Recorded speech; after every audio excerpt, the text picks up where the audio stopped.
Family gatherings were once my favorite memories. Until the day my grandmother's priceless heirloom necklace disappeared. It was him, my cousins told everyone. We saw him take it.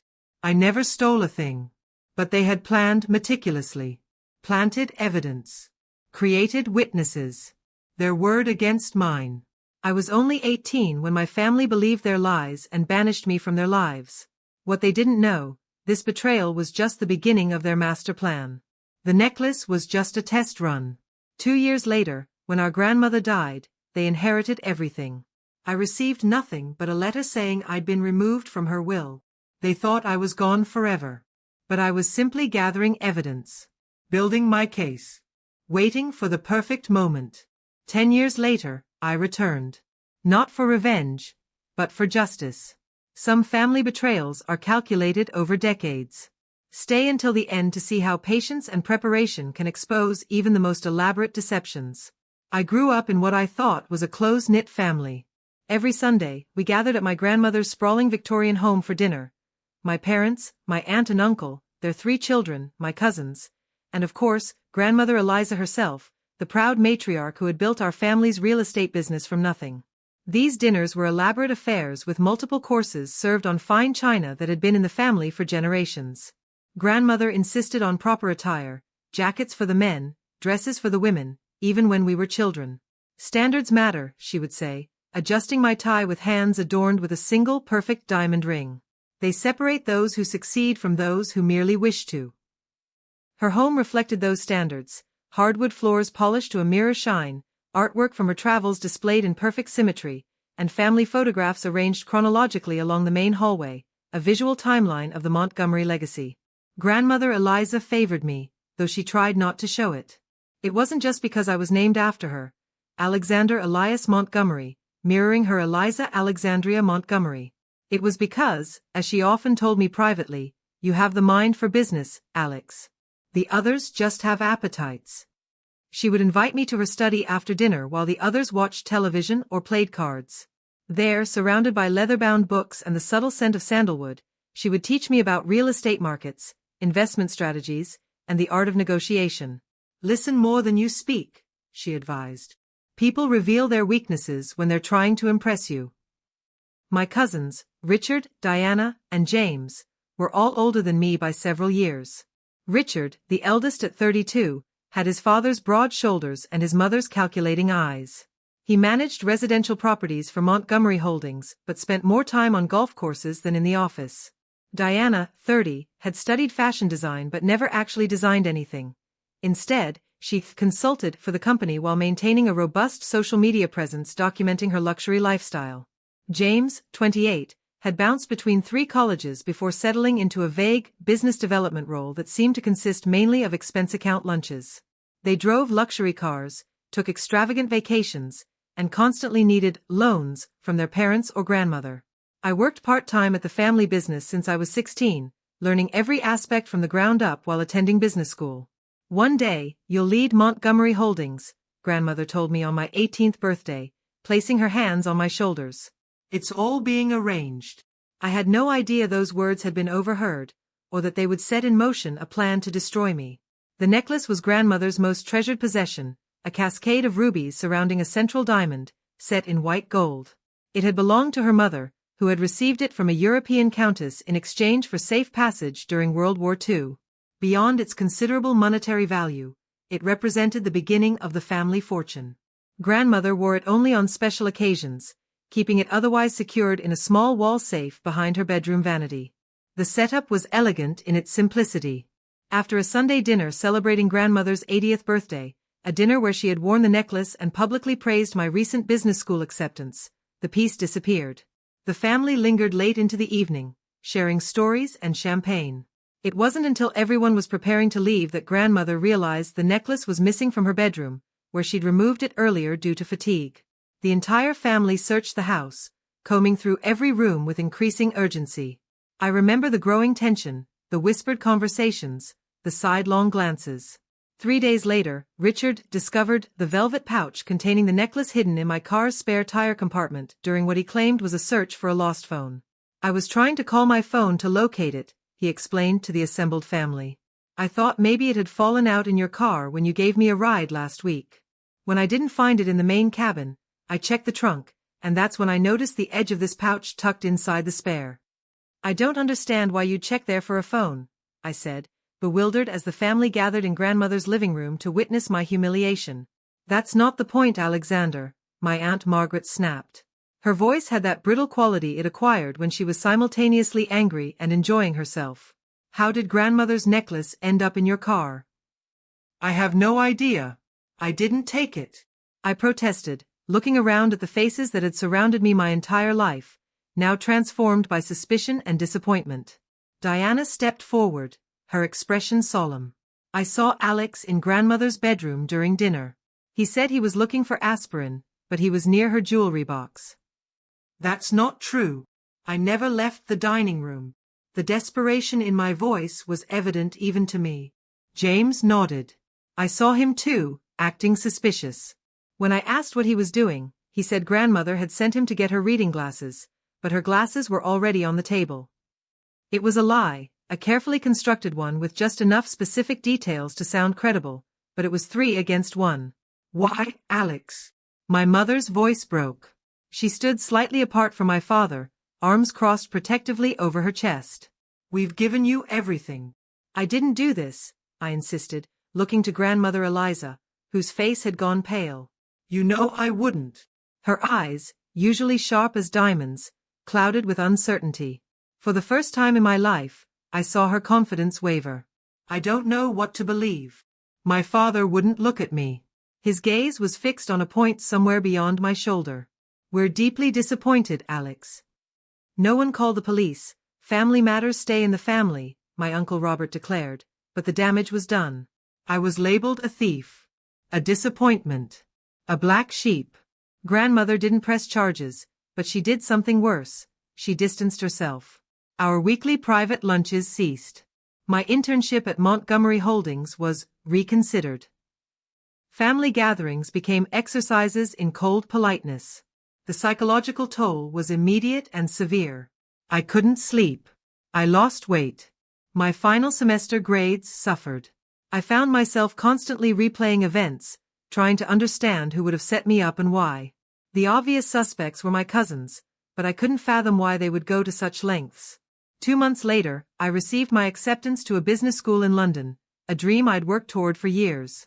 Instead of the celebration I'd expected, my announcement was met with relief. Perhaps some time away would be good for everyone, my father said over a tense dinner at my parents' house. Give people a chance to reassess. I noticed he didn't say, give you a chance to prove your innocence. In his mind, as in the rest of the family's, my guilt was already established. The only question was whether I could be rehabilitated. What I didn't know then was that while I was being pushed out, my cousins were moving in, taking positions at Montgomery Holdings, gaining grandmother's trust, and systematically rewriting the narrative of our family. Richard was appointed vice president of operations, despite having no operational experience. Diana became head of a newly created brand development department. James was given oversight of the company's charitable foundation.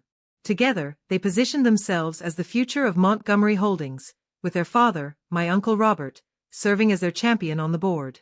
I left for London with a fractured heart but determination to prove myself elsewhere. The distance was both painful and clarifying. Away from the family dynamics, I could see patterns I'd missed before, how my cousins had always resented grandmother's attention to me, how they had subtly undermined me for years, how their parents had enabled their sense of entitlement. I called grandmother weekly, though our conversations grew shorter and more formal. I sent emails about my studies, my internships, my small successes. I mailed her articles about London's real estate market that I thought would interest her. Responses became rare, then stopped altogether after about a year. When I called my parents to express concern, my mother reassured me. Grandmother's just been busy with Richard's wedding and the company expansion. I'm sure she reads everything you send. Busy. For an entire year. Too busy to respond to her once favorite grandchild. I wasn't convinced, so I tried contacting Veronica Ellis, grandmother's personal assistant for over 3 decades. My emails went unanswered. When I finally reached her by phone, the conversation was oddly stilted. I'm sorry, Alexander, But I'm not at liberty to discuss Mrs. Montgomery's correspondence, she said formally. She's asked that family communications be handled through proper channels. What does that mean, proper channels? Since when can't I talk to my own grandmother? I really can't say more. I'm sorry. There was genuine regret in her voice, and something else, fear, before she ended the call. That evening, I received an email from Richard, CCING the entire family. Alex, I understand you've been harassing grandmother's staff. This is unacceptable and must stop immediately. Grandmother has made it clear she wishes to limit communication while you're abroad. Please respect her wishes. Richard Montgomery, VP Operations, Montgomery Holdings. The email was like a slap. I hadn't harassed anyone. I'd made one phone call out of genuine concern. But now, in the family narrative, I was not just a thief but a harasser as well. I backed off. Perhaps this was the price of my fresh start, losing my past. I focused on my studies, excelled in my internships, and began building connections in London's competitive financial sector. I dated occasionally but kept relationships casual, unable to fully trust after the betrayal I'd experienced. Then came the call from my mother, 22 months after I'd left home. Grandmother Eliza has had a stroke. The doctors say she won't recover. You should come home. I flew back immediately, only to find myself an outsider at her hospital bedside. My cousins had practically moved into the hospital, taking shifts to ensure one of them was always present. Richard had taken over as interim CEO of Montgomery Holdings. Diana managed grandmother's personal affairs, controlling who could visit and when. James handled press statements about the Montgomery family's time of grief. I was permitted exactly 15 minutes with my unconscious grandmother, under the watchful eye of Diana. I held grandmother's frail hand, now without her signature diamond ring, and whispered my love.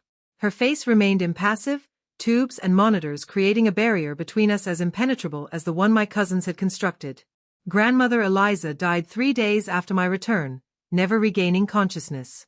I didn't get to say goodbye, not really. The real shock came at the reading of the will.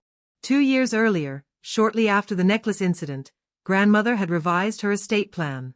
Montgomery Holdings, the Victorian mansion, her investment portfolio, all went to Richard, Diana, and James in equal shares. My parents received a generous cash bequest. I was left with a brief letter. Alexander, I am disappointed that our relationship has deteriorated. Perhaps material legacies would only compound the issues between us. I wish you success in your endeavors abroad. I was stunned. This didn't sound like my grandmother, the woman who had mentored me, who had shared her business wisdom, who had proudly told everyone I would take over the company someday. Something wasn't right. That night, as the family gathered at grandmother's house, now Richard's house, I overheard a conversation through the partially open study door. We should sell his shares immediately, Diana was saying, before he figures anything out. Relax, Richard replied. He's got nothing. No proof. Besides, who would believe him now? The disgraced grandson, coming back with wild accusations after being cut out of the will. What about Carmichael? James asked. He knew about the original will. Carmichael works for us now, Richard said. His firm depends on Montgomery Holdings business. He'll keep quiet. My blood ran cold. Carmichael was grandmother's attorney. If they had influenced him somehow. I left the next day, returning to London without confrontation. My parents thought I was running away again, licking my wounds. In reality, I was planning my return. London became my base of operations, not my escape. I completed my MBA, then built a successful investment firm specializing in distressed real estate, knowledge I'd gained from grandmother. I developed a reputation for turning around failing properties, for seeing value where others saw only risk. I cultivated relationships with investors who trusted my judgment implicitly. I worked 18-hour days, building something that was entirely my own, untainted by family connections. While my firm grew, I devoted my personal time to investigating what had really happened. I hired private investigators to track my cousin's activities and financial transactions. I researched undue influence in estate planning. I documented the timeline of events surrounding grandmother's will changes.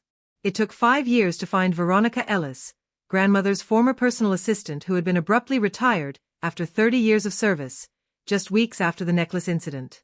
She had disappeared from social media, changed her phone number, moved across the country.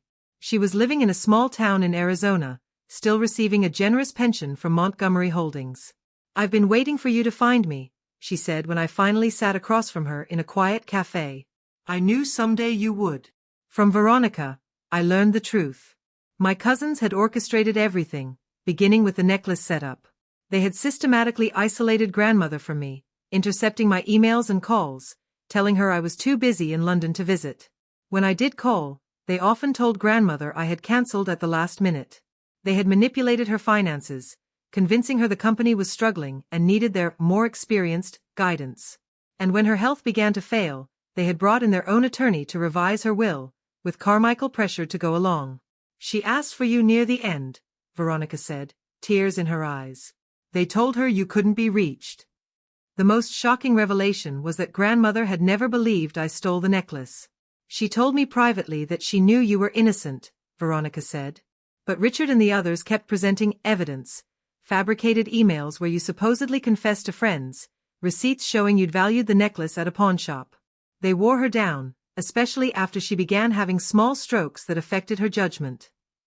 Veronica had kept evidence, emails, memos, voice recordings from meetings she had accidentally left her phone in. Most damning was a video of Richard planting the necklace in my car while James kept watch. "I always knew I'd need these someday," she said. "For Eliza's sake." She explained her sudden retirement. "They found out I was still communicating with you. Richard threatened to cut off my pension, which I needed for my husband's medical care, unless I agreed to leave quietly." Armed with evidence, I spent another 2 years building my case meticulously. I hired private investigators to document my cousin's mismanagement of Montgomery Holdings. I tracked down former employees who had been pushed out during the takeover. I built a digital trail of their financial manipulations, showing how they had been systematically draining the company for personal gain. I was particularly interested in Wallace Investments, a firm that had become Montgomery Holdings' primary financial partner shortly after grandmother's death. Through careful research, I discovered that Wallace was over-leveraged and vulnerable to acquisition. I positioned my own company to purchase a significant stake in Wallace, working through shell companies to hide my involvement. Meanwhile, my own company prospered. I expanded across Europe, then into Asia. My name began appearing in business publications, always with my middle name, Elias, prominently featured in honor of grandmother. Eventually, inevitably, it caught the attention of Montgomery Holdings board members. 10 years after I'd been cast out, I received an invitation to speak at a business conference in my hometown. The official reason was my expertise in global real estate investment. The unofficial reason, I learned later, was that several board members were unsettled by the company's declining performance and wanted to discreetly meet the prodigal grandson who had succeeded elsewhere. I accepted. The conference was held at the Grand Hotel downtown, a property once owned by Montgomery Holdings but sold by my cousins to fund their lifestyles. Richard was scheduled to introduce me, a PR move suggested by their marketing team to showcase family reconciliation and distract from the company's troubles. I spent the week before the conference finalizing my preparations. My legal team had everything in order. My financial analysts had completed their assessments. Key board members had been quietly approached with concerning information about the company's direction. Standing backstage, I heard Richard's voice boom through the speakers. "And we're especially proud to welcome back my cousin, Alexander Montgomery, whose international success reflects the entrepreneurial spirit our grandmother instilled in all of us." The irony was almost too much to bear. I stepped onto the stage to polite applause, shook Richard's hand firmly, and took my place at the podium. My presentation was professional, insightful, and completely unremarkable, exactly as planned. The real event would come at the private dinner afterward. The dinner included the Montgomery Holdings board, key investors, my cousins, and me. My parents had declined their invitation, still uncomfortable with family gatherings. Richard dominated the conversation, as was his habit. "Montgomery Holdings continues its tradition of excellence," he proclaimed, raising his glass. "Our grandmother would be proud of how we've expanded her vision." Diana added, "We're particularly excited about our new luxury development downtown. It's going to transform the skyline." What she didn't mention was that the development was already over budget and behind schedule, information I had shared with several board members earlier that day. After the main course, the CEO of Wallace Investments, one of Montgomery Holdings' biggest partners, raised a toast to the Montgomery legacy and its promising future. That was my cue. Speaking of legacy, I said, standing with my glass, I'd like to make an announcement. For years, I've admired Montgomery Holdings from afar, watching its evolution. Today, I'm pleased to share that my investment firm has acquired a controlling interest in Wallace Investments, making us Montgomery's largest strategic partner. Silence fell over the table. Richard's smile froze. Furthermore, I continued, given our significant stake, we've requested an independent audit of Montgomery Holdings' management and finances.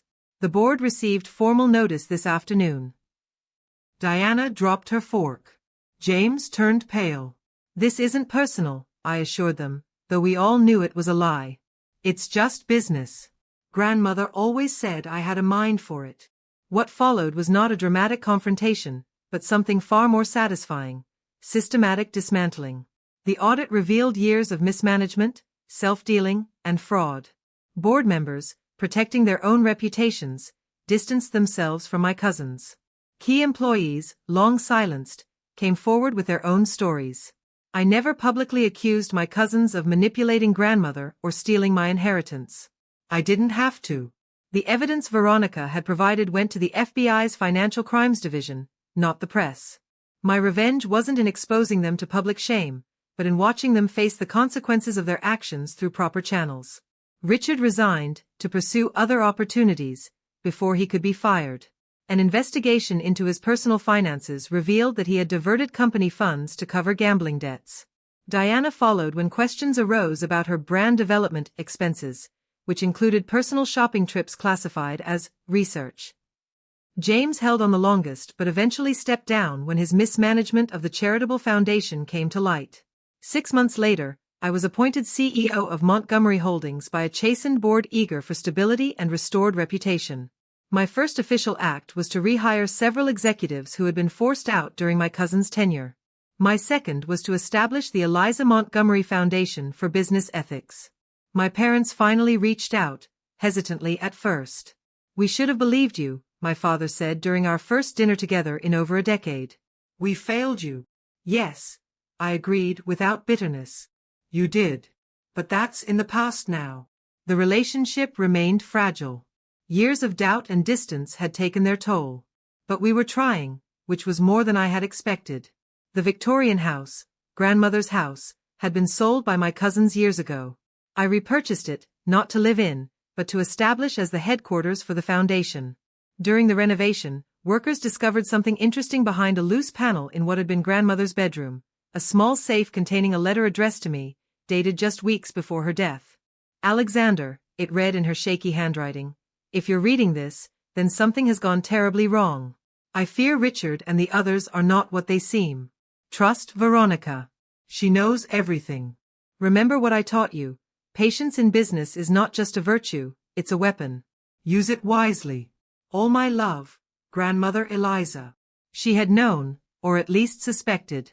And in her own way, she had left me the tools to reclaim what was rightfully mine. The ruby necklace was never recovered, likely sold years ago by my cousins. It doesn't matter. The true inheritance was never about jewelry or property or even the company. It was about justice, truth, and the vindication of a bond between a grandmother and the grandson who truly understood her. Richard, Diana, and James now live modest lives in distant cities, their reputations in tatters, their fortunes diminished. They avoid family events, not that I host many. My focus remains on rebuilding what they nearly destroyed, both in business and in trust. People sometimes ask if my revenge was worth the decade it took to achieve. I always answer the same way. It wasn't revenge. It was restoration. But in quiet moments, looking out from my office at the city skyline that my grandmother once surveyed with such pride, I allow myself to acknowledge the truth. Sometimes, justice and revenge are simply two sides of the same coin, and both can be served cold, with patience, and without a single drop of blood being shed. Some betrayals cut deeper when they come from those who share your blood. If this story resonated with you, subscribe for more narratives of family deception and the long road to justice. Remember, true revenge isn't about destruction, it's about rebuilding something stronger from the ashes of betrayal.